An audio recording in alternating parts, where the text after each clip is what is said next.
This is Women Who Build Empires, a podcast celebrating women entrepreneurs and thought leaders who are turning the tables on outdated old school belief systems and building business empires that align with who they are, how they work, and how they are leaving a lasting legacy. And I'm your host, Emmy Kirshner, serial entrepreneur, investor, and business consultant for ambitious women entrepreneurs who are boldly taking their business to the next level. In each episode, you're going to get to know the women who are unafraid to put it all on the line as they share the stories of how both success and failure have helped them become incredible CEOs.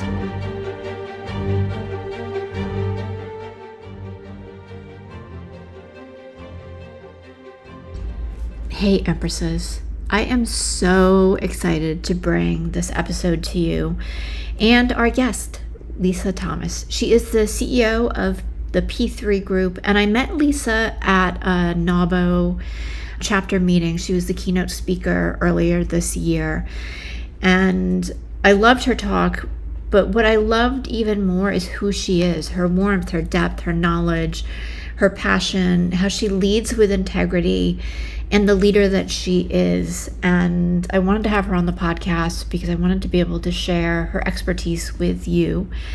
I hope you love the conversation as much as I enjoyed recording it with Lisa. We talked about a whole host of different aspects of women in business, from what's changed over the last 20 years to AI and being okay with change and uncertainty, and then building a strategy that's fluid and moves with you. And we also talked about how to stay out of emotional decision making. Hey, Lisa, welcome to Women Who Build Empires. I am so excited to have you on the podcast because you're a new friend and here in Charlotte with me, or outside of Charlotte, if I remember correctly, a little bit. And your business is so cool because you are helping primarily women entrepreneurs, but service-based businesses in general who have already reached that $1 million mark. So one, welcome, and two, share a little bit about you and what you do. Absolutely. Well, first, thank you so much for the opportunity to share with your audience. You know, I'm always thrilled and delighted to share my story and hopes that it makes a profound difference for those who are listening. Now, a little bit about me. Yeah, so been in business now for over 25 years. I started in corporate America, and I was sitting at my corporate desk one day, and I could hear my grandmother say, "Do what you love and be passionate about it." And I tell you, I was not passionate about sitting in front of my computer crunching numbers every day. so, I took on the opportunity to walk through the revolving doors. And I tell everyone who wants to start a business that is probably not what I'd advise you to do. But it is exactly what I did. I raised my hands up and I walked out of the revolving doors with this business in my hand, so to speak, or this business idea. And I started the business right out of those revolving doors. Our first contract was with a municipality where we work with small business enterprises. They were beginning businesses, meaning they were startups. And we discovered after 6 months of working with them, they had increased their profitability by 25%. And they weren't new, meaning they hadn't started the business, they were new within 5 years. Right. And so I thought, whoa, obviously it was a great idea my grandmother had to walk, not do what you not passionate about, but do what you're passionate about and walk out those doors. I thought I must have hit the jackpot. So that started the journey really of entrepreneurship for me, discovering that we can make a difference, or I can make a difference with small businesses just in a matter of 6 months. And so the rest is kind of history. The Power, Passion, and Purpose group was actually born in 2001. And we were working with women at the time, very specifically. And the idea of making an impact in business was one thing. But the other thing that I had in my heart was, how do we impact women at the core? Because no matter what we did at the time, they would always come to us and say, what about me? And what about the challenges that I'm facing? Hmm. And so that catapulted a whole new world of both business as well as personal development for women. And that was 2001, and we're still here today. Which is amazing because you have made it past that 10-year mark where, what is it, like 90% of all businesses fail. Yes. So, Yes. so what's your secret to success? Well, longevity, I get that question sometimes. I think the healthy curiosity, I like to say there's a healthy curiosity, what I don't know about business, following the trends, following the economy, and then tapping into the skills that I know that I do have, right? So Yeah. it takes both. And a growth mindset and longevity requires both of those things to really be curious about what's happening with your clients, what's happening with the trends, what's happening in the economy, and how do you adjust and really shift your service offerings to meet those needs, the client as well as the trends. And so I think that's one of the ways we've reinvented ourselves and rebranded a number of times. And so I think that's one of the reasons why we've been around so long. What's been some of the most, I don't know, interesting experiences that you've had to learn from? Interesting experiences. Well, that's a good question. I think, we've worked with so many different facets of women in various careers, let's say it that way. So in 2001, we were primarily looking at the um the woman, just the woman, right? So we'd worked with businesses, we'd worked with nonprofit organizations, we'd worked with municipalities, but then we started to work very specifically with women, and we were bringing women out of the offices, asking them this question: what is your vision? What is your purpose? And I think the thing that really stood out for me was there was a common theme, a commonality amongst all women, no matter what career they had, right? Whether they were a business owner or whether they were an executive. And that common theme was I'm challenged by my thoughts Hmm.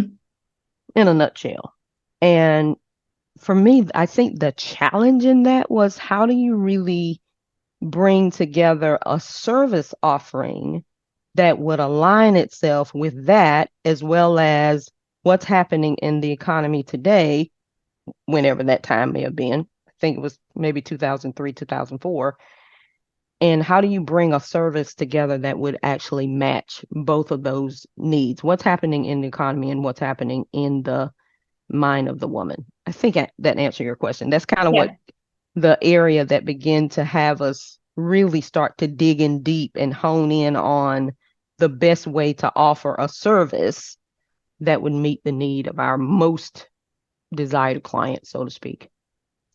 And by the way, we determined that our most desired client or the most targeted client was who's coming to us, who's most attracted to our work.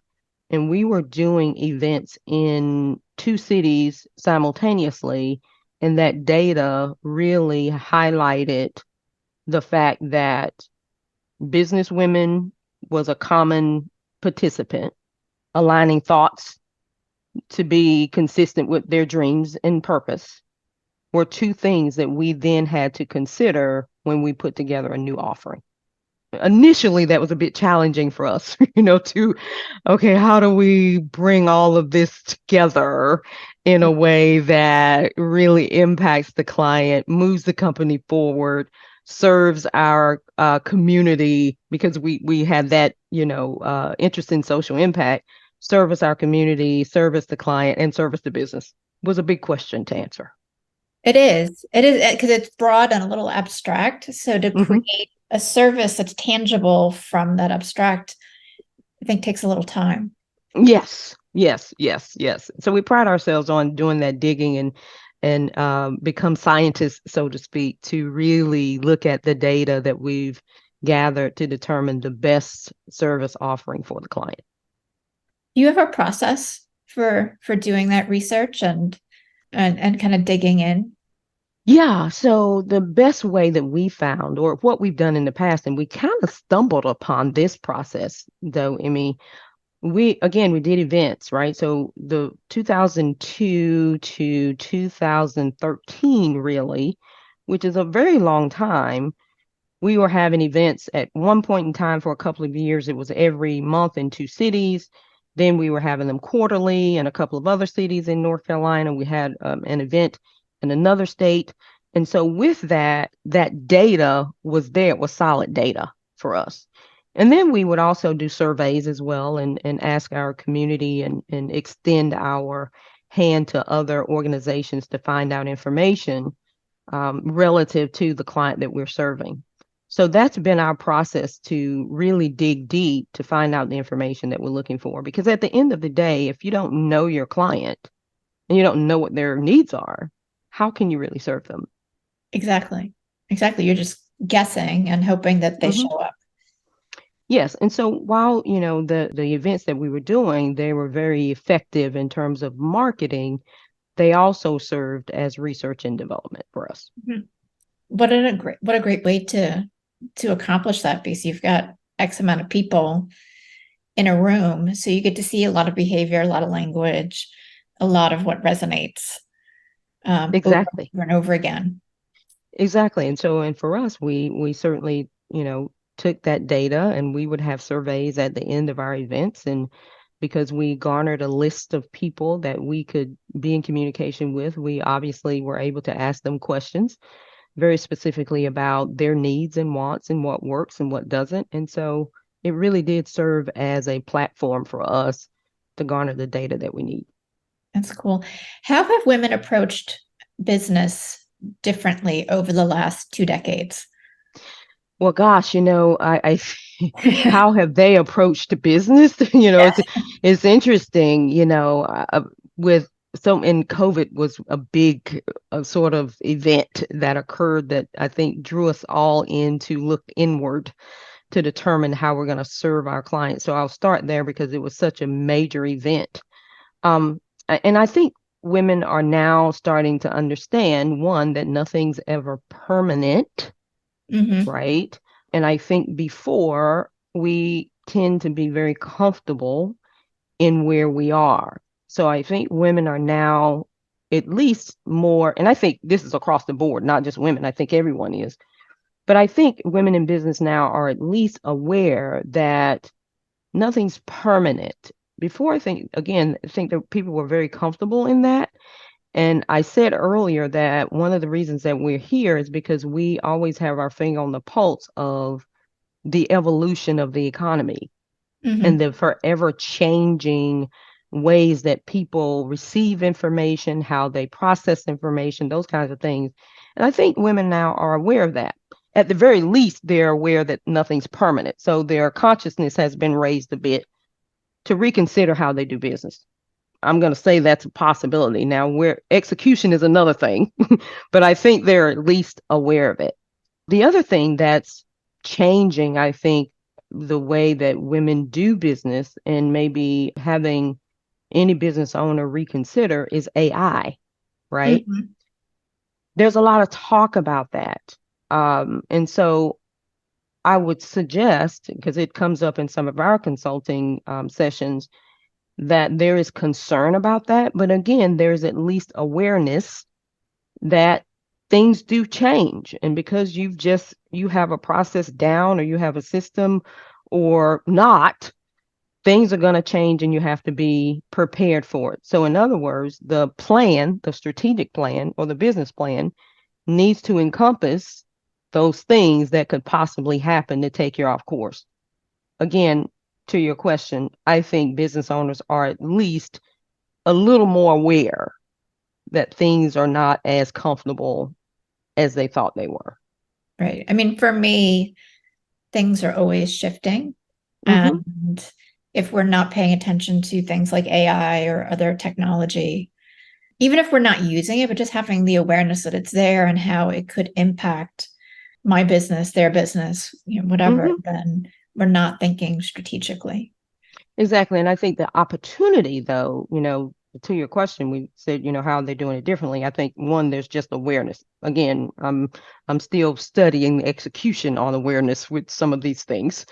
Um, however, I think awareness is key. The opportunity is to begin looking at how you can optimize these things that are happening.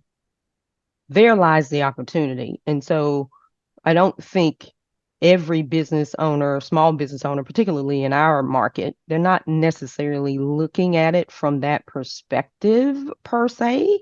Mm-hmm. Some may be considering how they can use it, but how do you really optimize it in a way that makes a difference for your business? Or if you elect not to, then how do you stand out from the crowd so that your service offering, at the very least, makes an impact in the community and in the world, or whatever your purpose might be, as well as knowing that's happening? Right, right. What do you see in addition to AI as some of the trends for today that entrepreneurs should pay attention to? Um, well, the trends are interesting. So I think obviously AI is one of them, and I wouldn't be so concerned about some of those things that are happening per se. I think the most important piece is what is your strategy and how do you address them. So we've got a couple of different things. AI is one of them. Podcast is another. It's a trend, and some people think that podcast will at some point continue, but saturation is now a challenge, Mm-hmm. right? Social media is a trend that has increased over time, and everyone now, in comparison to previous years, is on social media. How do you really stand out from the crowd if your strategic plan uh, calls for that? Because some plans do not, right? How do you stand out from the crowd? How do you create that interest of your client? Is social media for your branding purposes, or is it for client acquisition? I think those are the areas that are most important right now in terms of trends. You've got social media, you've got podcasts, you've got all of these different ways now that people are using to market their business. And I would suggest marketing and branding are still important parts of the business. It's how you use those things that are trending. Yeah. Do you find, because my general experience is that people feel like they're going to use social and convert instantaneously from it. They're going to throw a couple of reels or TikToks or lives or whatever, and then they have no, yeah, you're shaking your head. And I'm like, and I mean, circling back into the strategy piece of it, use social in my head at least, use social strategically, not just thinking you're going to convert. And most, I'm going to say most of my clients at least, just having the presence is enough. And so you're shaking your head. Yeah. Yeah. Yes, well, the thing that I would say about it, right? So, what does your marketing strategy call for? Right. Right? I think at the end of the day, have you done the market research to determine how your client is best served and best spoken to attract them for client acquisition, right? Right. Because not every client, particularly ours, are not necessarily on social media looking for us, Correct. right? So we have to be deliberate about that strategy to determine how to best utilize social media. Mm. In some cases, social media might be a good branding opportunity because your client may be looking for social proof. It may not be where she or he determines their purchasing opportunity, right? They may not purchase anything from it, but they certainly may be thinking, there's the P3 group. I wonder what they're about, Yeah. right? So Right. you want to know the intent of your marketing strategy as it relates to social media. Um, what's your foresight on podcasts as we're recording, and you have a podcast as well that you just started? Yeah, I think there's going to be again, the trend has been an upward trend. Before We had internet radio show back in 2007, right? And there was the podcast term that was used very lightly, and now it is a very broad term and it's more mainstream. I think the upward trend of that is going to be, those will continue. Mhm. Podcasts will continue. I think the opportunity again, and I love using that word because we have to really consider how do we optimize any opportunity that exists. I think they'll continue. And how do you optimize it? How do you be the voice that's most heard in your area of influence and in your market? But I think it's going to continue in terms of the trend. I think they'll continue. I think there will be many to rise to the occasion of podcasts. We'll see more people do it.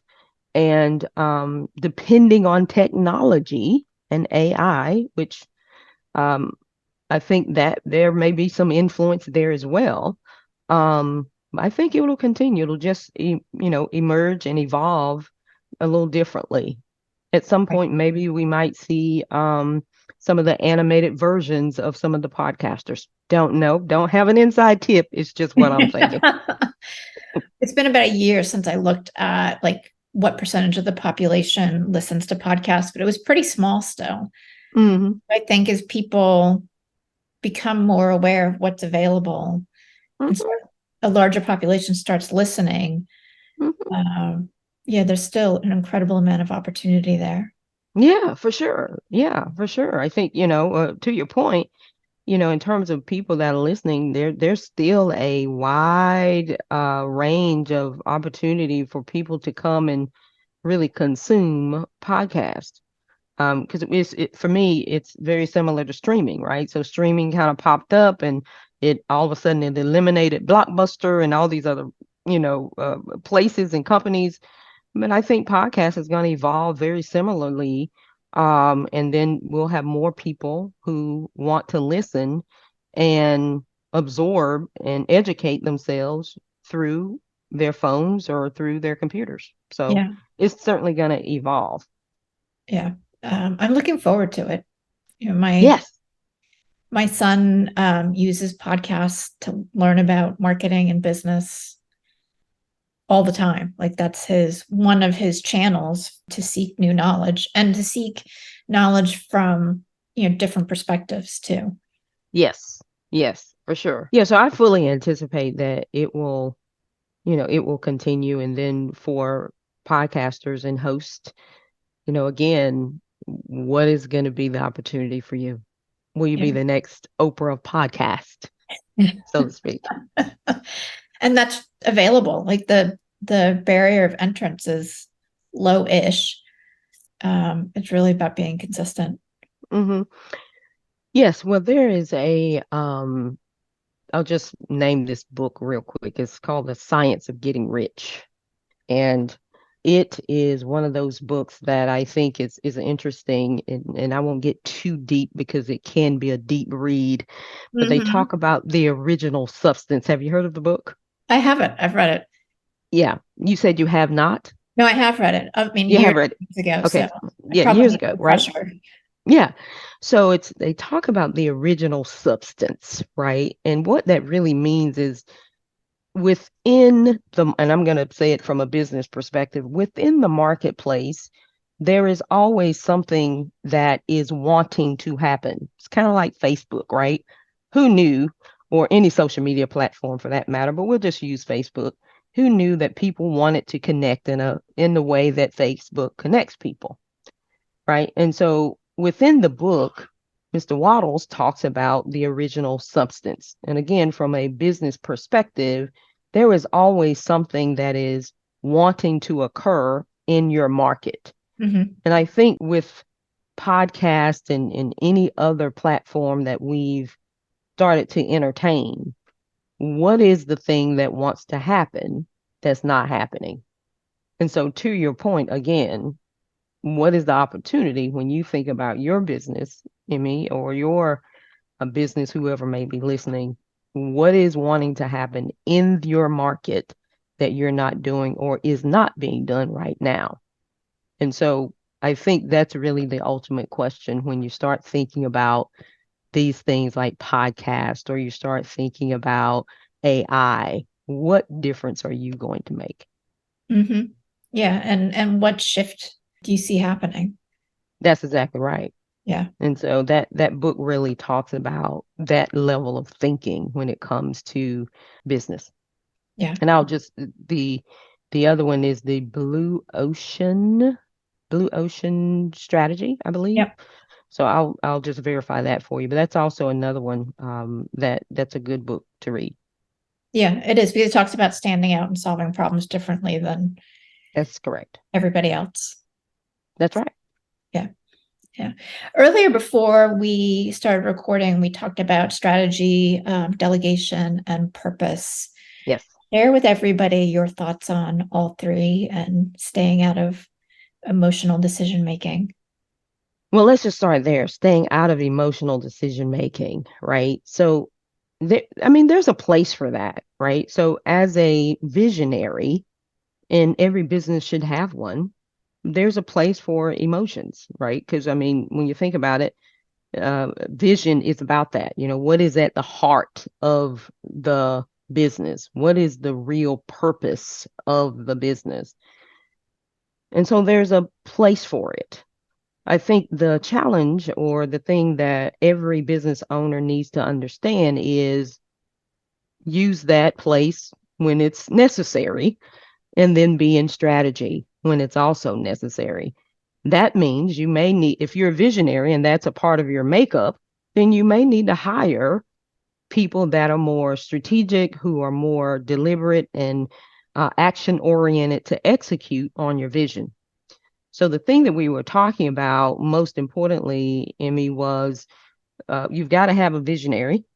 I think that works for longevity, but you Mhm. also have to have a team that's more dedicated to execution.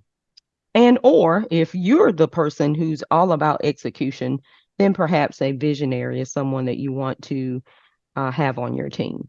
So that's all about being strategic, number one, understanding your purpose, number two, and also, understanding exactly where you want to go and who you need on your team, i.e., delegating. And how do you help your clients figure that out? Because it's easy to talk about, and I Mm-hmm. think also easy on the client side to be in your head and overthink that. Mm-hmm.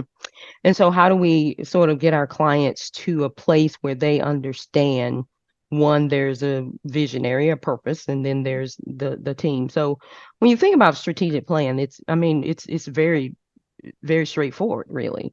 It has purpose in there. It has, what are your strengths? What are the weaknesses, opportunities, and threats? And so we take them through that SWOT analysis to determine, where are the weaknesses here? And the weakness may be the individual. So we have that conversation to say, okay, well, let's do maybe a evaluation of your strengths to determine where you're best suited, right? Because it's one thing to look at your team, but we also have to look at the leader.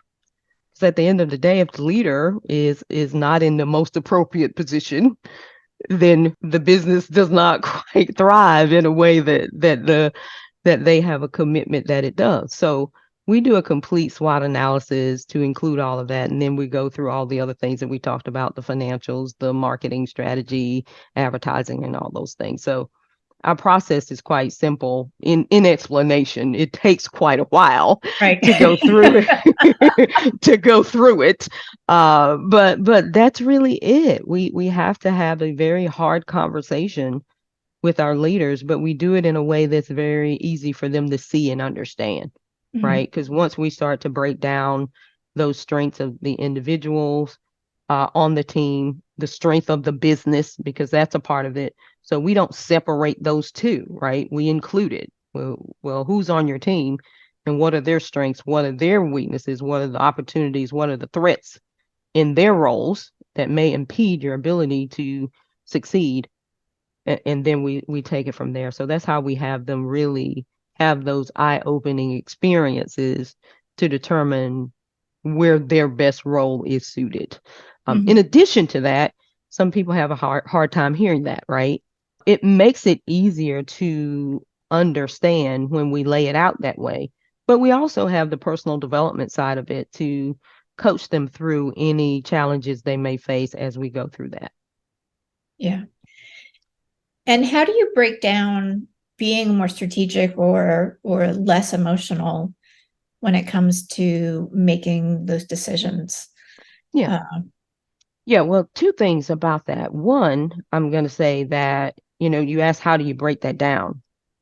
Don't forget that there is a time and place for it, right? So I think sometimes what happens is they think, well, I can't do that at all, mhm. right? Well, no, there's definitely a time and place for it. Now, how do you be more strategic? Well, you may have to delegate if that is your strength to be a visionary. You may have to delegate the strategic piece. Or if you also have, maybe you have both sides of the brain there.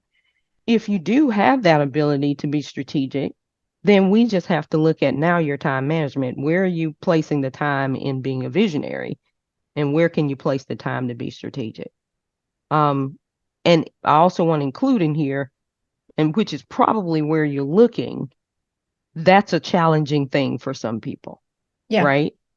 If you're a one woman show or a two woman show or a four woman show and your plan calls for a 10-woman show, that would be difficult to do.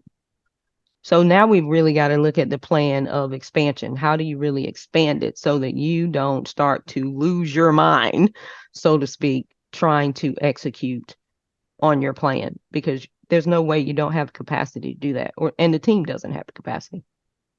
Right. And let's talk about capacity a little bit too, Sure.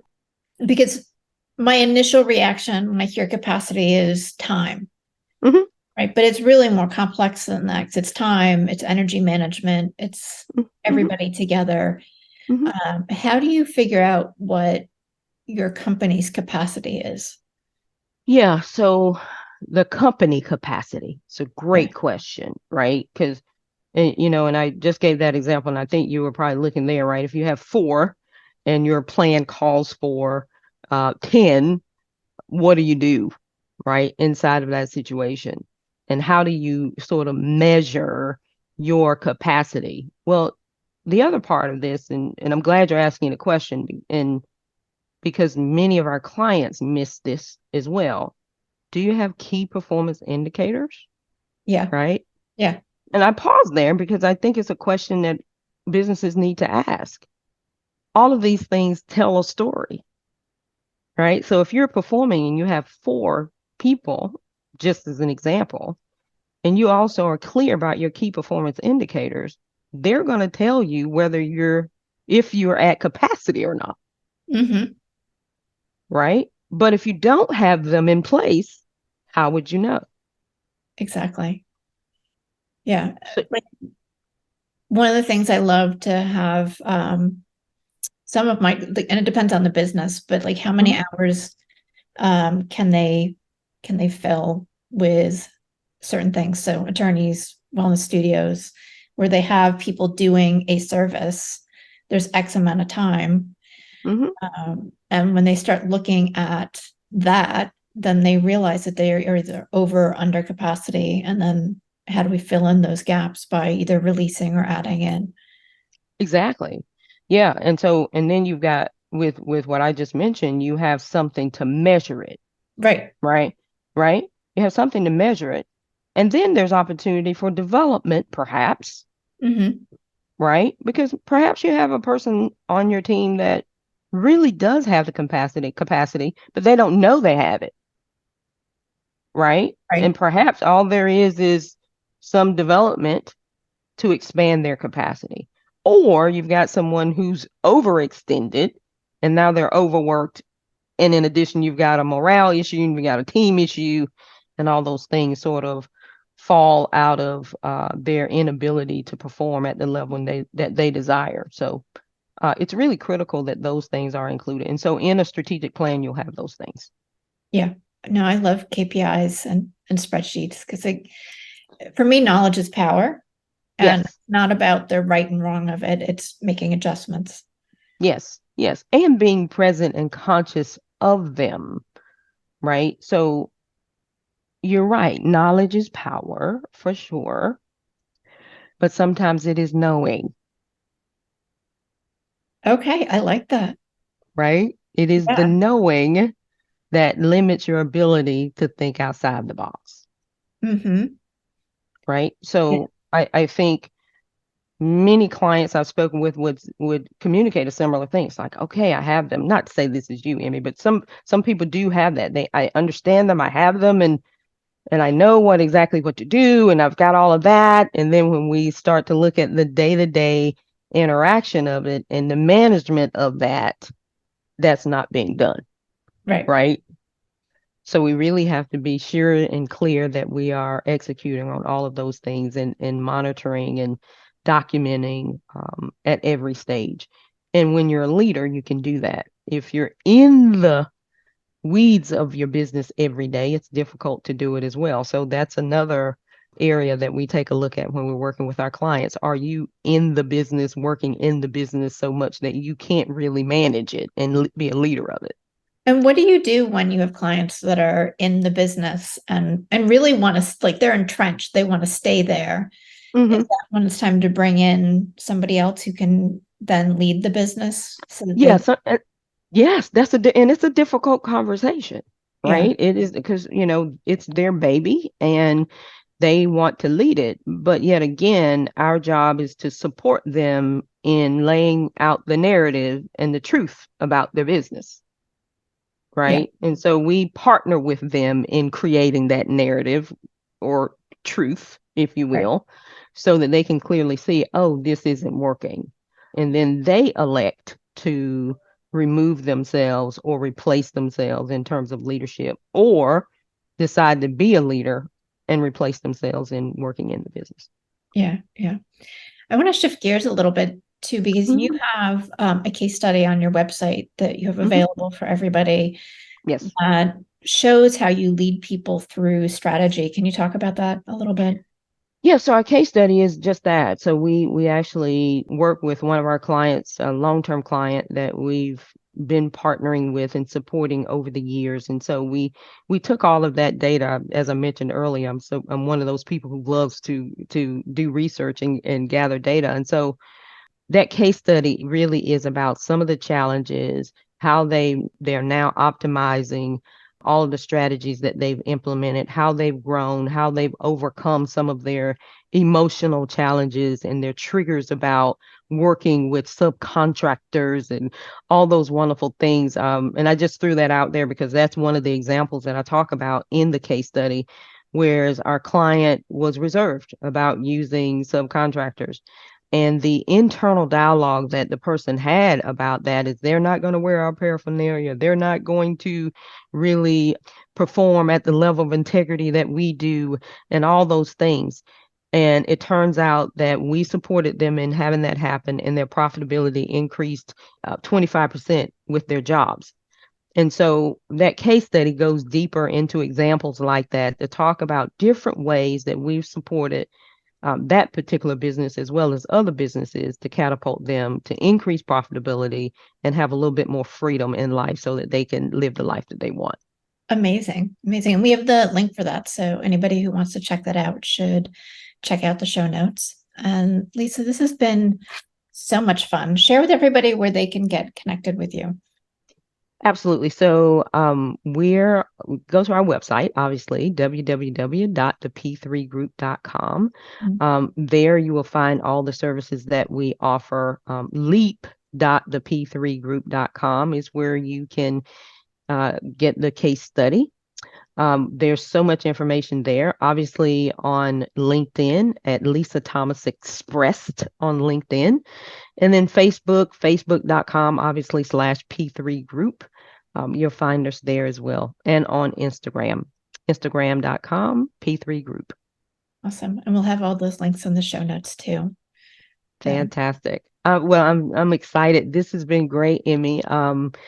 It's always a great opportunity to speak with other incredible women up to amazing things to make an impact in the world. And so I really appreciate the opportunity to share with you and your audience today my journey and my story. I think the thing that I'd love to leave with them is strategy is key, obviously.